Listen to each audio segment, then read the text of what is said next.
There we go.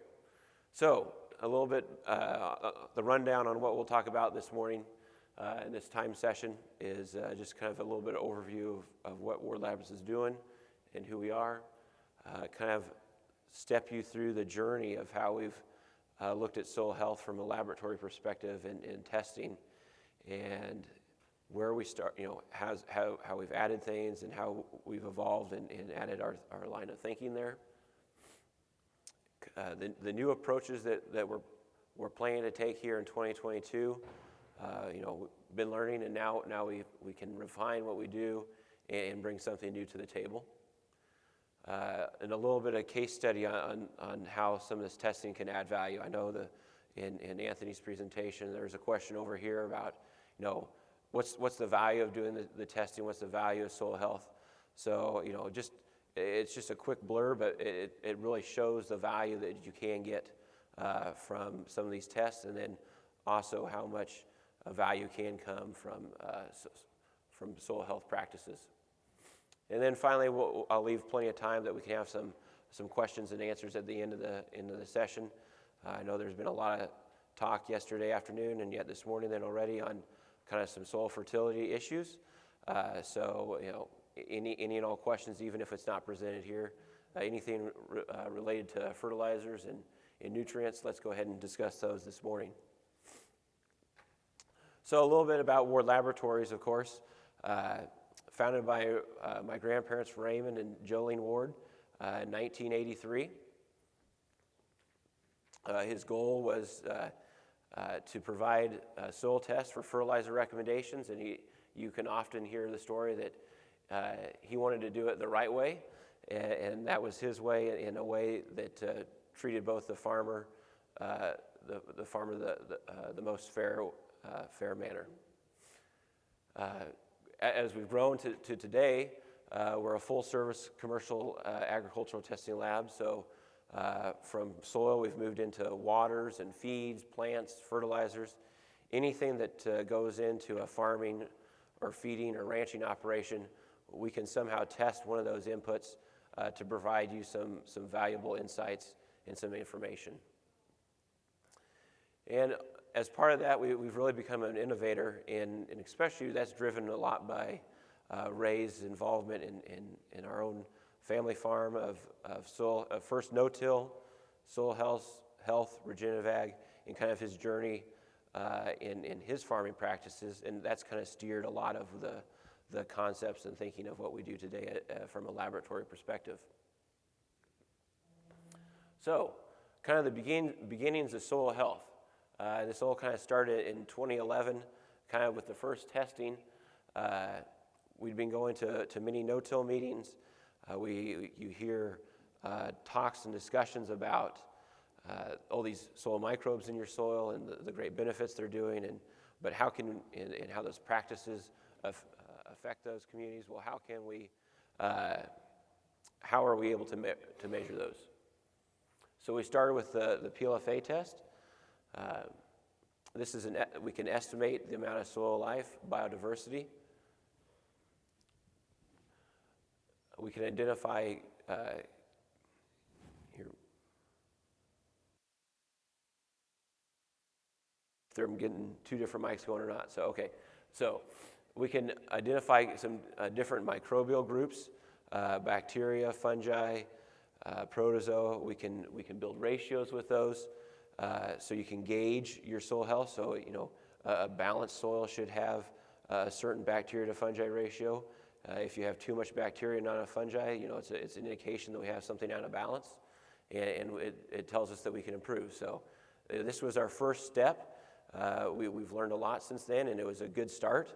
But of course, there's some things that weren't covered, so we needed to go on.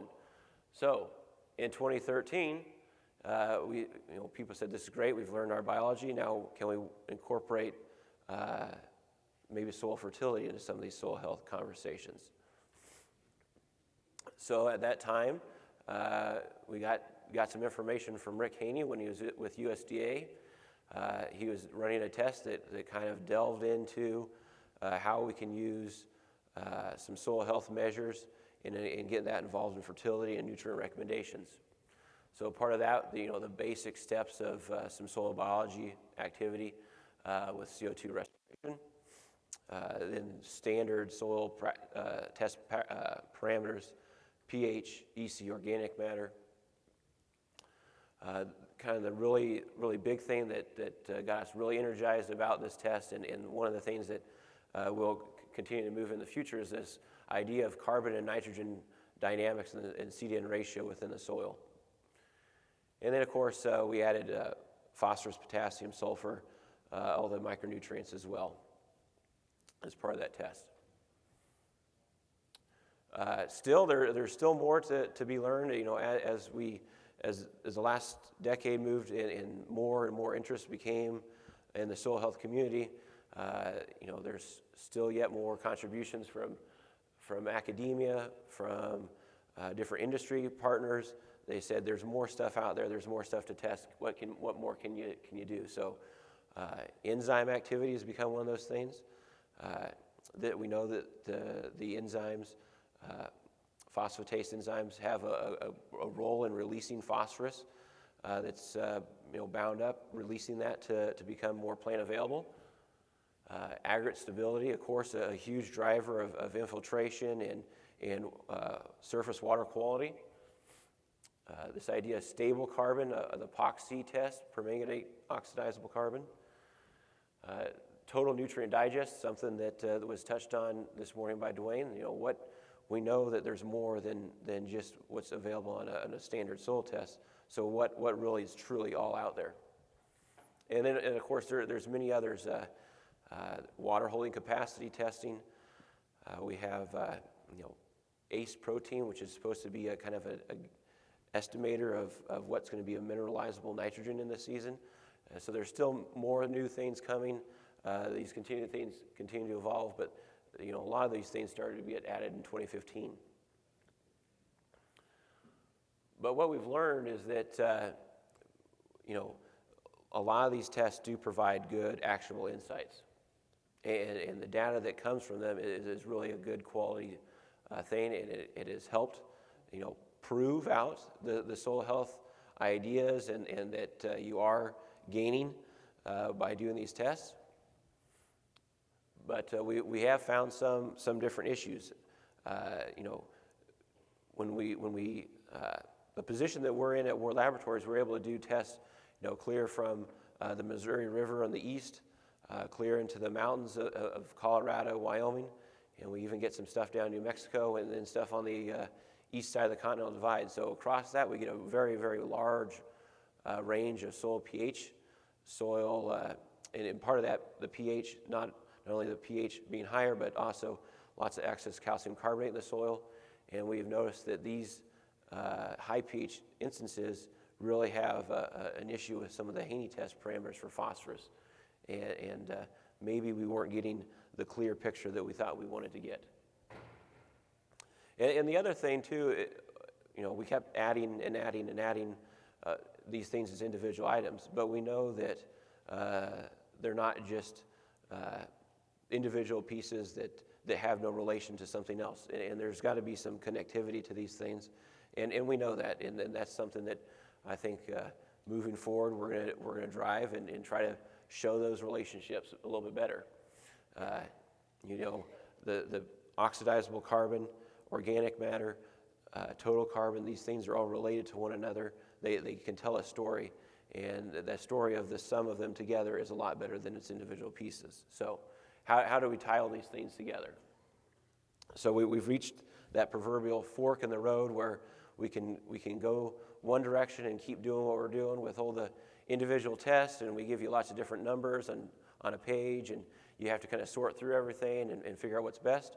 Or should we change our approach a little bit, start combining these things, make the test a little bit more digestible than just a white page with numbers? So we know that the soil health test and what we're wanting to do is kind of made up these our three boxes here of chemical, physical, and biological. The sum of all of our individual pieces. We've got plenty of chemical tests with H3 extract or with our standard soil test. We've got the biology starting to be mixed in with the PLFA or a CO2 respiration. We've got some of the physical parameters coming in with aggregate stability, water holding capacity. We can put texture into that. So once again, we've got all of our pieces, but now we need to make sure that we bring them all together. So this is a very busy slide, so bear with me here. But so if we look through the starting kind of, if I bring it down here to the two rows from the bottom, or no, the second row from the bottom, kind of the offered test, and if you will, as you move left to right, you kind of go from a kind of a basic idea to a more complex idea of a test. So what we're going to try to do is begin with something basic, and then as you understand, as you're able to test and get baselines, then we can start adding, and the goal and the concept would be to build a full picture using 15 different parameters mixed in with the soil physical, the soil biological, the soil chemical properties, bring those elements together and have something in a digestible, presented in a digestible manner that makes sense and doesn't just turn you, the farmer, off or turn off your client if you're in a consulting role.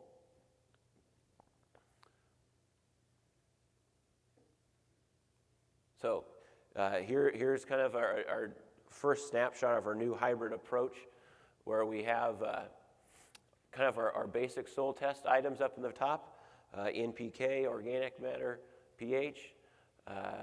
We make some of this stuff more digestible as far as making some figures, so it's not just numbers, that you can kind of visualize the information a little bit better. We tie in some biological testing with that. The PLFA presented right there with the soil chemical parameters. And of course, here's our aggregate stability. And once again, we're color coded, so we can see, I'm not just giving you a number, but now I'm also going to say, well, this aggregate stability would range in this fair to moderately good range, not just a number. The interpretation of the number is really where the value lies, not just getting a number. So quite complex, but I think in the end, the end user will find more information, or will be able to use this information better. So it's the dynamic.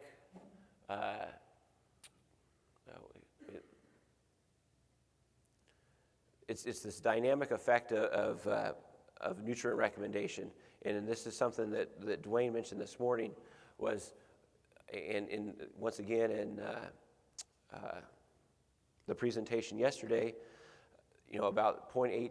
We're using this 0.8 pounds of N per bushel, and it's not just as easy as taking 0.8 times our yield goal, and then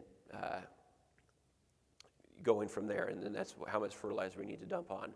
We know that there's different pieces adding into it, and especially the point of, well, when you get over your yield goal, where that nitrogen come from. So part of these recommendations, what we're wanting to do is factor in both the mineral components of nitrogen in the soil, the nitrate and ammonium, as well as what we estimate will become available through mineralization.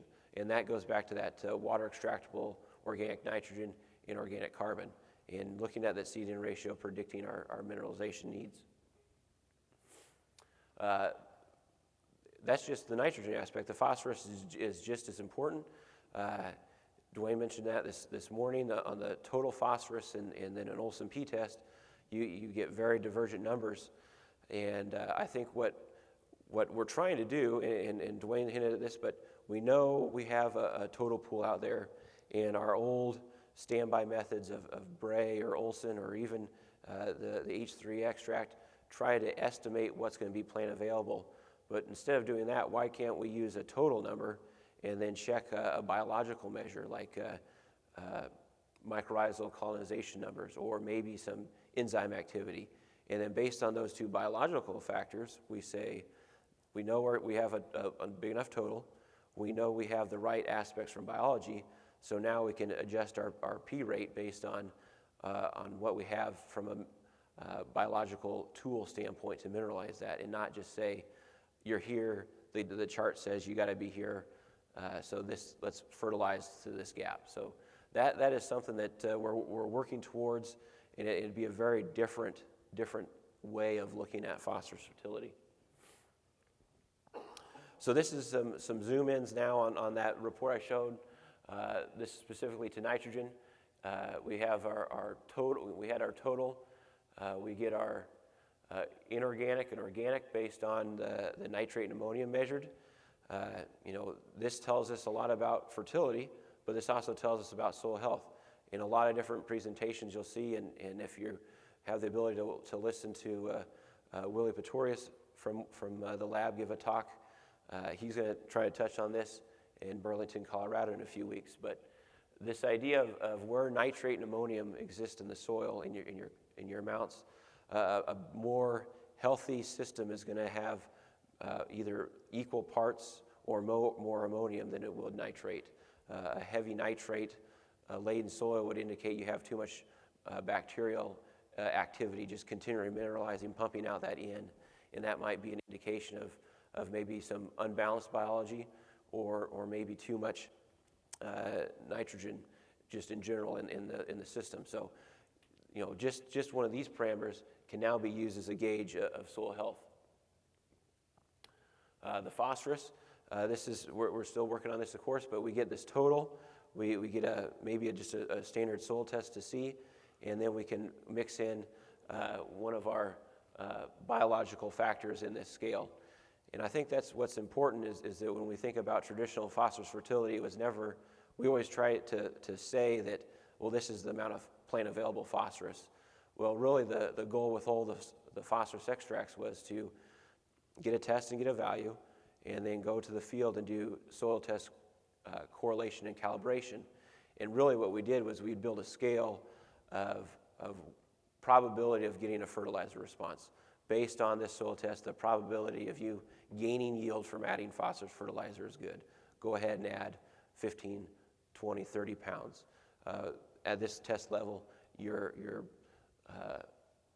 probability of a fertilizer response is very low, so don't add anything or at a very low rate. So moving from that approach to something new, it will be very exciting. But, and this all comes with a disclaimer, this whole idea of soil health, regenerative ag, and I think this is one of the things that Ray and myself and what World Laboratories wants to promote is this idea of nutrient cycling. And we know, and this was one of Keenan's points yesterday, the matter, the law of conservation of matter. Matter can be nor destroyed or created. So everything that we have, we use nutrients out of the field. Well, those nutrients have to come back in some way or some fashion at some point in time. So we're growing our field corn.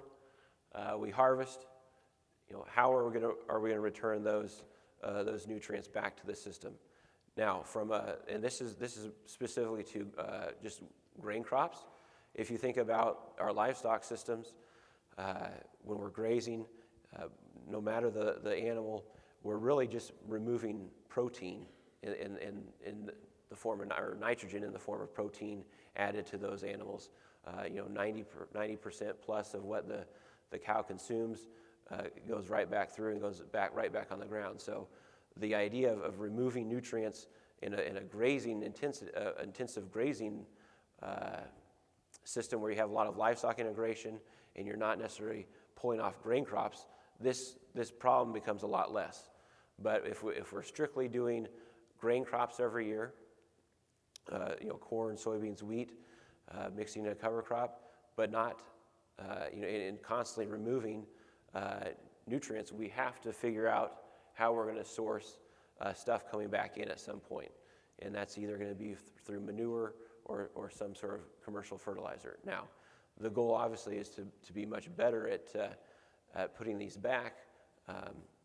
For instance, if we're removing 0.65 to 0.7 pounds of N per bushel on the nitrogen aspect, Well, our goal should be to only put back 0.65 to 0.7 pounds of N every year at a maximum, and maybe we can even get that lower. So, but things like phosphorus or sulfur that we have a finite amount in the system, we can't fix it out of the atmosphere. It doesn't just show up in rainfall. Those nutrients we've got to work with and make sure we're always replacing. So, going through that, and now do a quick case study idea on how one of our local customers down in Nebraska is using some of these parameters.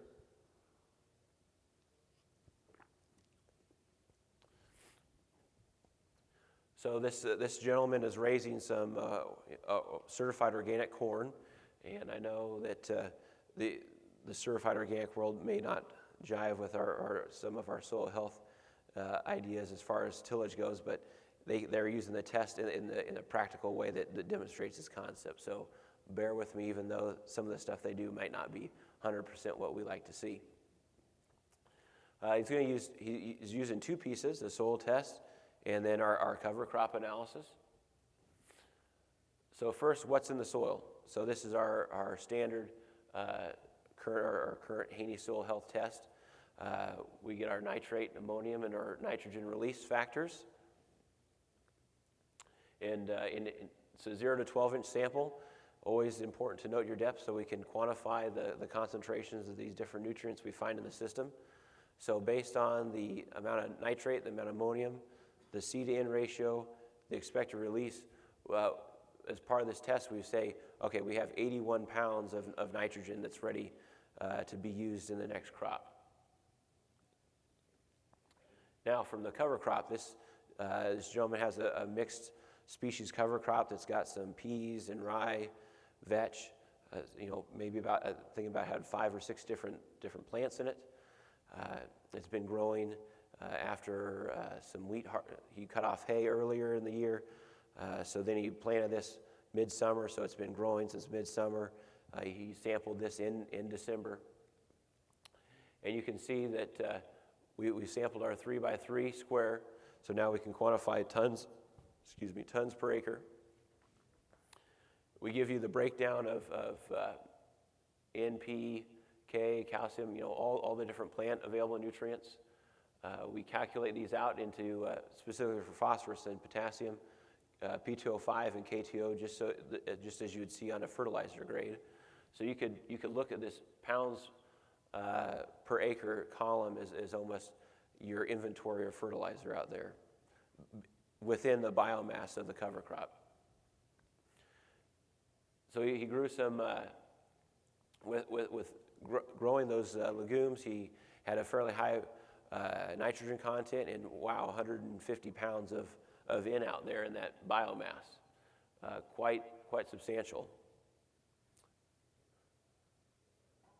So, for roughly between these two tests, it's roughly $100, just about $50 for the Haney tests, and about $45 for the cover crop analysis. Those two tests, we've identified over 230 pounds of nitrogen out there.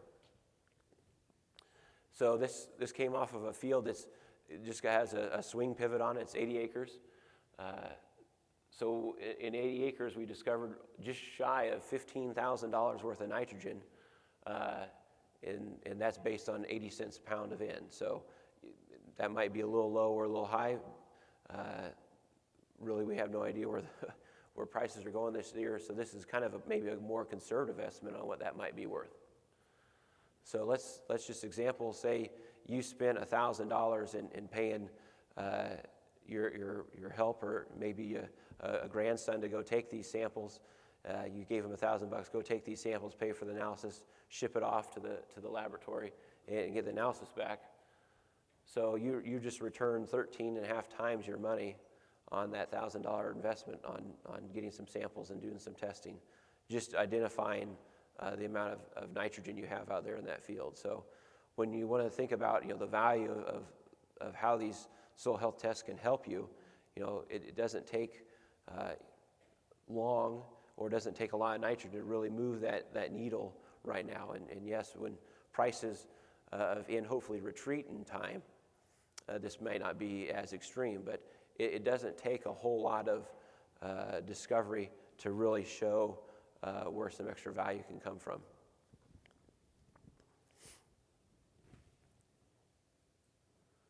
So I guess I left about 10 minutes or so for questions, I believe. And I know I got some questions from the students as well. And maybe just to touch on some of those real quickly is that if you were during the presentation, one of the questions was, see here, how what role do the microbes play in the soil? And I think that's the biggest thing for that answer would be more this nutrient release type of thing. We know that enzyme is not necessarily an organism, but it's housed within organisms.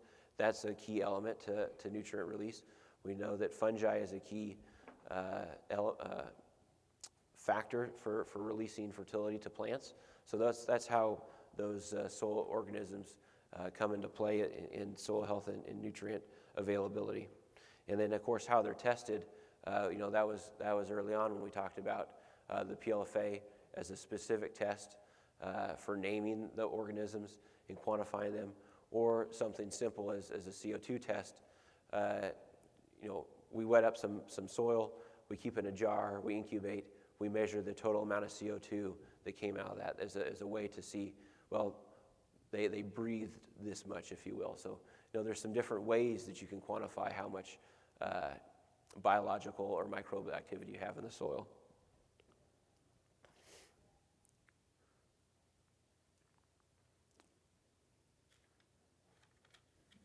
Oh, yes. Yeah, that cover crop data you presented showed 150 pounds of nitrogen in that cover crop. Correct. What tool do you use to estimate how much that's released, how much that's available for the subsequent crop? Great question. So to repeat for everybody, if I go back to this cover crop analysis right here, we got 150 pounds of in here, and how do we estimate, the availability essentially to the next crop? And because we know it's not just a straight one-to-one. So that's a great question and a good topic point. Because so we know we can look at the seed-in ratio, which we provide. Which we have carbon and nitrogen here. So you see they're a little bit wider than a 10-to-1. So, the wider they get, the slower we would think that breakdown would be. So now if we see that they're maybe above, say, 18 or 20-to-1, it's going to be a very, very slow release. Maybe I could say I'll take 35, 40% of the nitrogen in this cover crop. But if they were to get narrow, maybe only an 8-to-1 or 10-to-1, well, I'm going to be more generous and say maybe I got 80% of the total nitrogen available from that cover crop. So I think you'd use that factor, the CDN ratio of the cover crop, to gauge its breakdown.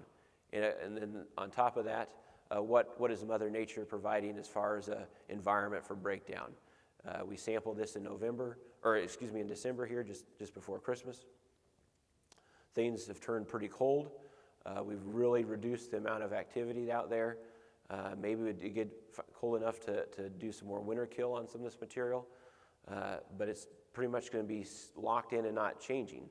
So maybe that's going to slow down our release. Or, we in Nebraska, we are having these more of a wild swing. So yeah, we get cold like today here, but yesterday we were at 60 degrees. So we're getting these up and downs. We're getting lots of activity, warm, cool. Maybe that's accelerating our breakdown. So I can still say be generous with that 80%. So long answer, maybe too complex, but I guess hopefully that gives you the full pictures. It's not just as easy as saying just it's this or it's that. I guess is that good enough? Okay. Yep. Hey Nick. Have you ever met with or spoke with Rick Haney? And didn't he work with a Ward lab out of Texas, or are you familiar with that? Is that a completely different lab? Yeah, so Rick used to have his lab as part of ARS, but then when he retired, he has moved away from that. But when we first started, he was our resource to get started on that test, and it was a good tool to get started. And I think in time, and now that he's out of public service, we kind of have to pick up the ball ourselves and take what we've learned and adapt it and move forward. So, but that's how we did get started with it. Yes. Okay, so you worked directly with him to. Not myself personally, but yeah, Ray and people at the laboratory did. Yes. Yep. I was wondering, is there a guideline for the total nutrient test for minimum levels or ratios? A great question. So on the total nutrient digest, is there guidance for what you should be looking for? And not really. And the main thing is that based on your soil mineralogy, based on your organic matter, your parent material, those things are going to vary pretty widely. We work with farmers that are in southeast Nebraska. The land has been farmed since the Homestead Act, very on in the Homestead Act, 1870s, 1880s. And we work with farmers in western South Dakota that only got going in the 30s and 40s, and so what we should expect to see from potassium levels are widely different, and that's not necessarily because of farming practices, but just more the length of farming and what's already been removed, and kind of the soils in general, glaciated versus old, less material that would have been blown in. So there's just so many factors that it'd be a challenge to say there's a set standard that you should be wanting to make. Yep. Good question.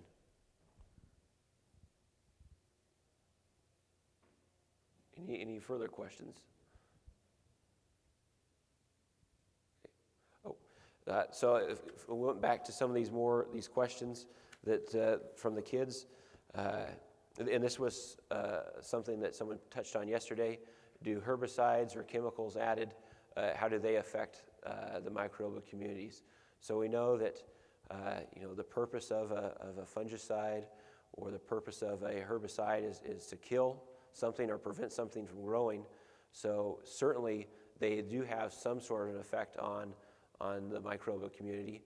Now that would vary based on how systemic the substance is, and how much rainfall, how much heat, all these factors will affect the breakdown. But to say that there would be no effect would probably be a misnomer. But really gauging what that effect might be is definitely a challenge.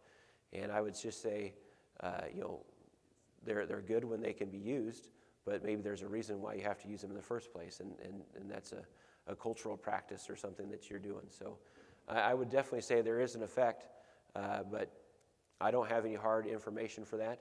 But just logically thinking through it, you'd have to say that yes, there's got to be an effect. But just like everything else, if you have an action and a reaction, so even though you might be killing off something is probably benefiting from that, either by the lack of this other organism, or for some reason it likes to eat Roundup. So then you get a very specialized microbial community growing in your soil that is very targeted towards surviving one aspect. So yes, you probably have a negative reaction, but you've got another reaction on the other hand, improving something. So one of the other questions was soil moisture and microbial life. Microbes are just like us. They're part of, it's bacteria, fungi, everything is a living organism. So the same things that dictate our health and well-being dictate soil microorganism health and well-being. We don't want it too hot. We don't want it too cold. We're made of, our bodies are 60% water, so they have to have an adequate moisture source. So if you get too dry, no growth. But if you get too wet, the water's not the problem, but then the lack of getting oxygen to them becomes the issue. So there's a certain window where you need just enough moisture, but not too much. and you need to have a good warm temperature of likely somewhere above 50 degrees Fahrenheit, but probably below 85 degrees Fahrenheit for probably good optimal growth.